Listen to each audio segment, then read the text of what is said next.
kesempatan bagi kami untuk berdiri di tempat ini, Tuhan Yesus.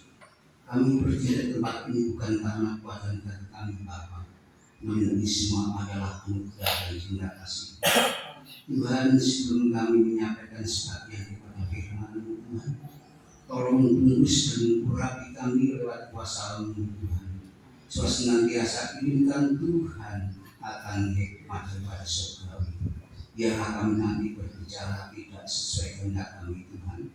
Biarlah kami nanti berbicara sesuai kehendak rencana-Mu ya Allah. Terima kasih Tuhan Yesus.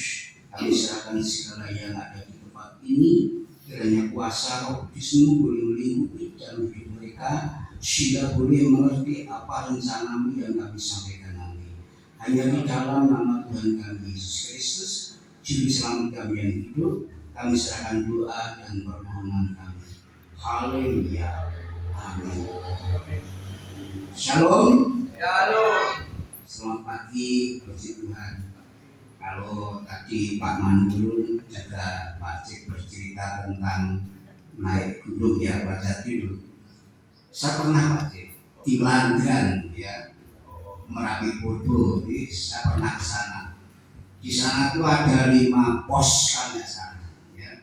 Tapi saya nggak sampai ke 5 pos, cuma 2 pos saya nggak sampai naik, nggak kuat ya. Apa masalah kaki saya sakit pada waktu itu. Kalau nggak salah tahun 2017 ya nggak salah. Ya.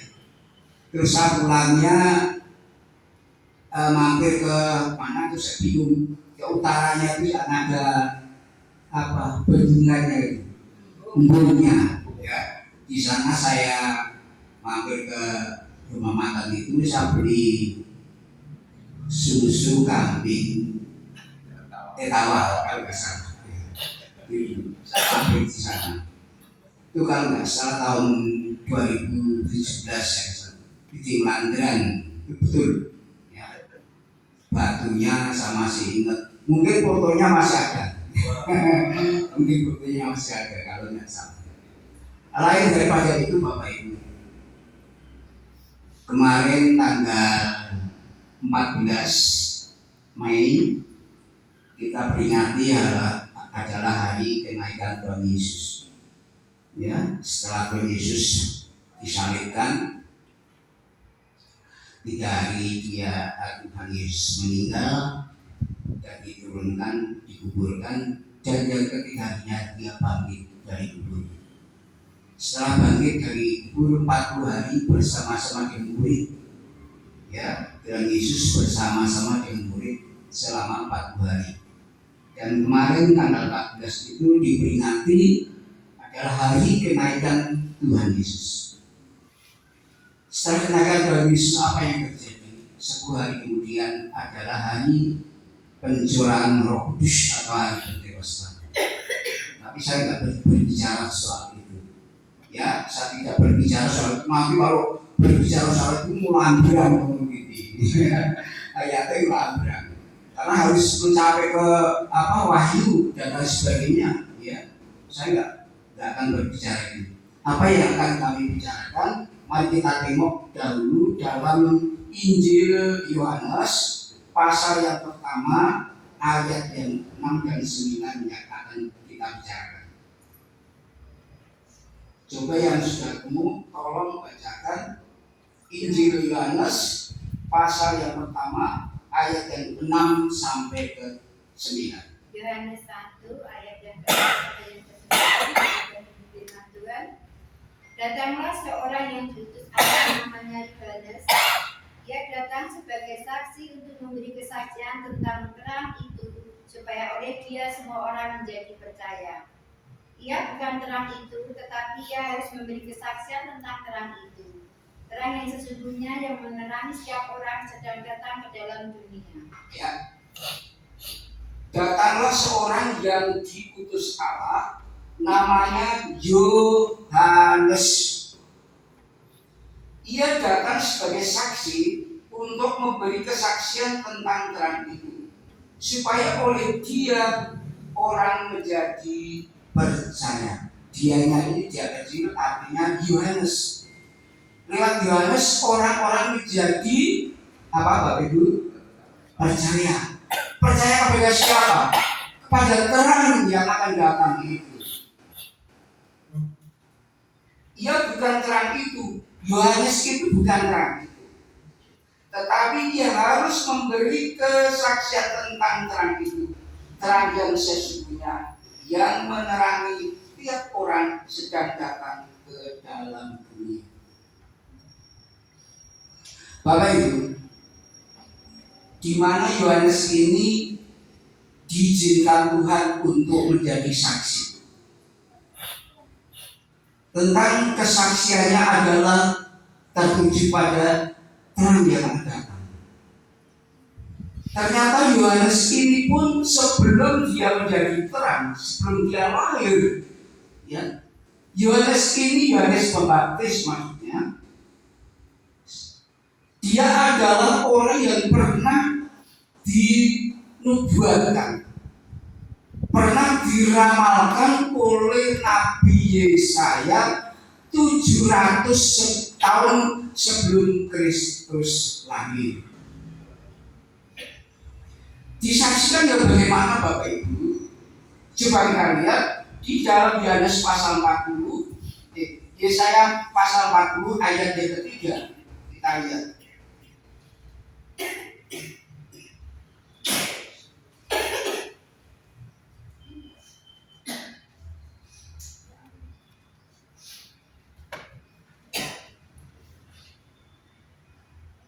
Dalam Yesaya pasal 40 ayat yang ketiga, di sana diramalkan oleh Nabi Yesaya, katanya demikian.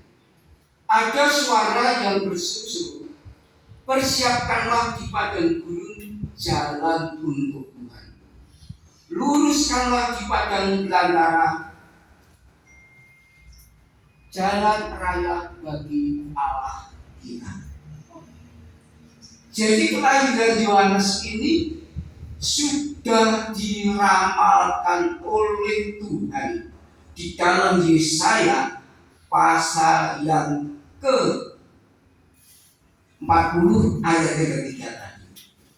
700 tahun sebelum Kristus, ya, 700 tahun baru lahir Kristus dan Yohanes bersamaan, hampir bersamaan. Apakah hanya Yohanes yang dibaptis, ayat Yohanes Pembaptis ini yang diramal Tuhan? Tidak. Tuhan Yesus juga diramalkan atau dinubuatkan oleh Nabi Yesaya juga 700 tahun sebelum Kristus. Bahwa tentang kelahirannya, tentang kematiannya di tengah-tengah orang jahat, juga penguburannya diramalkan oleh Yesaya.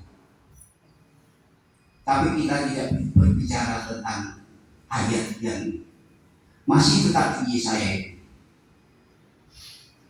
Ya, diramalkan dengan Tuhan Yesus.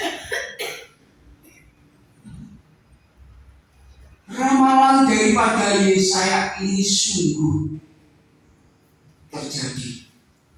Dalam Yohanes, Bapak lihat kalau membaca firman Tuhan Injil Yohanes, di sana ada suara yang berteriak-teriak. Itu ada di dalam Injil Yohanes.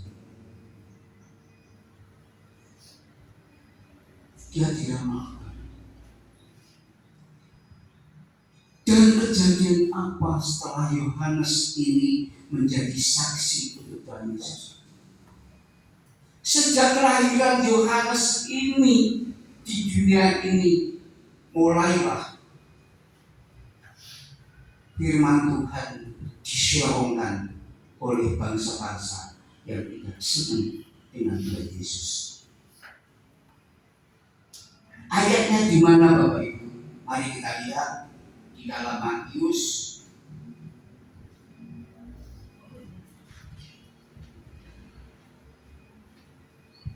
pasal yang ke-11 ayat 11 sampai 13. Tolong bacakan biar paham.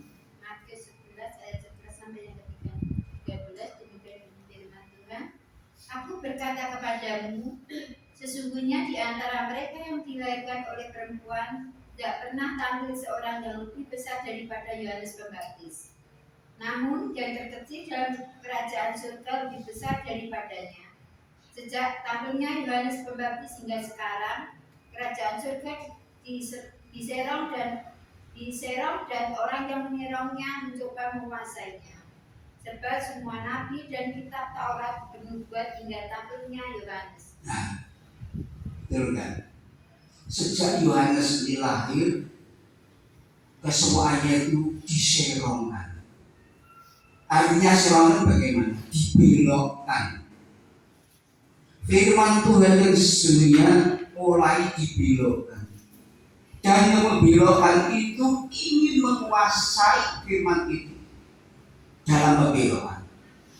Tidak ingin menguasai firman itu di dalam kebenaran, tapi di dalam pembelokan firman itu. Hingga sampai sekarang ini, hingga sampai saat ini, kebenaran firman Allah sudah mulai diserongkan. Sudah mulai diserongkan. Yang menyerongan siapa? Orang yang tidak senang pada Tuhan Yesus. Ya. Sehingga Tuhan Yesus disalibkan. Jika orang itu senang dengan Tuhan Yesus, tidak mungkin Tuhan Yesus disalibkan. Dan Tuhan Yesus bangkit hari yang ketiga dari kematian. Dan 40 hari dia bersama-sama dengan murid. Dan setelah itu dia naik ke surga, disaksikan 120 orang. Setelah hari yang ke-10 hari Pentakosta, tercurahnya kuasa Roh Kudus bagaikan hujan awal yang rintik-rintik yang diramalkan oleh Nabi Yoel. Pada masa itu 2000 tahun yang lalu Bapak Ibu, itu baru hujan rintik. Tapi sekarang ini 2000 tahun yang sudah ini, kita akan merasakan betapa hujan itu akan lebih jelas. Di sini berbicara tentang hujan adalah hujan kuasa Roh Kudus atau hujan Roh Kudus yang akan meliputi kita. Maka oleh sebab itu, maka kita yang percaya Tuhan Yesus harus kita sedia mencari Tuhan untuk menerima berkat daripada Tuhan melalui pencurahan kuasa Roh Kudus itu. Amin, Bapak Ibu. Kita menerima kuasa Roh Kudus, ya, seperti kemarin disampaikan oleh Bu Maria, ya, dikatakan di dalam Kisah Rasul pasal 1 ayat 8, jikalau Roh Kudus turun atas kamu, kamu akan menjadi saksiku, bukan hanya di Samaria, di Yerusalem sampai ke ujung dunia. Jikalau Roh Kudus itu turun atas kamu. Kalau Roh Kudus tidak turun atas kita, bagaimana? Apakah kita menjadi saksi Tuhan? Amin. Apakah sudah rindu jadi saksi Tuhan? Tak kalau Roh Kudus itu turun atas kamu, Bapak Ibu yang dikasihi Tuhan, saya sejak lahir sampai sekarang ini 76 tahun, hampir 50 tahun saya mengikut Tuhan Yesus. Yang dulunya saya gelontang gantung karuan, ya, saya tinggalkan, saya ikut Tuhan Yesus. Dan bahkan saya sekarang menetap di tempat ini, puji Tuhan, ada sambilan, ada tempat pagerangan. Andai kata kita hanyut, kita ke pelageran, ya, di sini. Beberapa kali saya diajak teman untuk pindah ke gereja, ya, tapi saya katakan saya sudah tua. Disinilah tempat saya untuk berakhir di sini. Berlabuh saya di tempat ini. Tidak seperti yang dulu. Saya seperti setan ditanya Tuhan Yesus, hei setan, kamu dari mana? Beredar-edar Tuhan. Ya, dulu saya beredar-edar, pindah ke Isa Al-Masih. pindah ke BTN, GBS di Pedestrian, saya pindah ke Solo, ya, di Sumber, saya kaya di sana. Saya pindah lagi ke Gebang, pindah ke sana. Saya pindah lagi ke mana, di Mojo, saya pindah ke sana. Dan saya beri dari tapi puji Tuhan, masa tua saya, masa jumbo saya ada tempat untuk berlindung di tempat ini. Amin. Amin.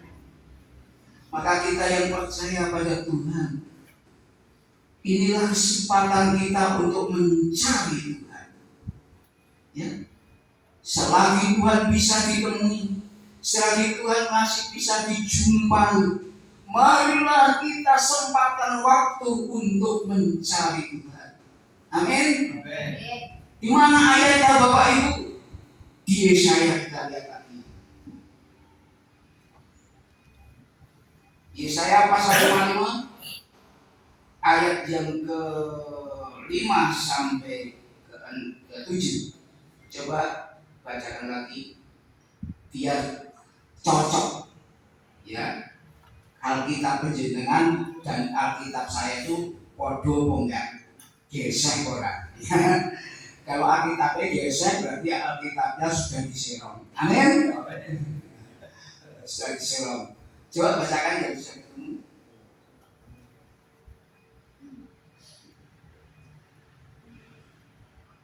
Yesaya 55 ayat 5 sampai 7. Ya. Demikian bunyi. Sesungguhnya engkau akan memanggil bangsa yang tidak kau kenal, dan bangsa yang tidak mengenal engkau akan berlari kepadamu oleh karena Tuhan Allahmu, dan karena yang Maha Kudus Allah Israel yang mengagungkan engkau. Carilah Tuhan selama ia berkenan ditemui, berserulah kepadanya selama ia dekat. Baiklah orang fasik meninggalkan jalannya dan orang jahat meninggalkan rancangannya. Baiklah ia kembali kepada Tuhan, maka ia akan mengasihaninya, dan kepada Allah kita sebab ia memberi pengampunan dengan limpahnya. Memberi pengampunan dengan limpahnya. Carilah Tuhan. Tuhan akan memberikan suatu kelimpahan dan pengampunan dalam hidup kita dan penjenengan. Amin, Bapak Ibu. Tuhan tidak semena-mena. Tuhan banyak kasih-Nya, dan Tuhan sangat mengasihi bagi hidup kita. Ya, sejelek apapun kita anaknya, walaupun kita pernah meninggalkan Tuhan, Tuhan tidak pernah meninggalkan Bapak Ibu saudara sekalian. Amin. Tuhan tetap merangkul penjenengan.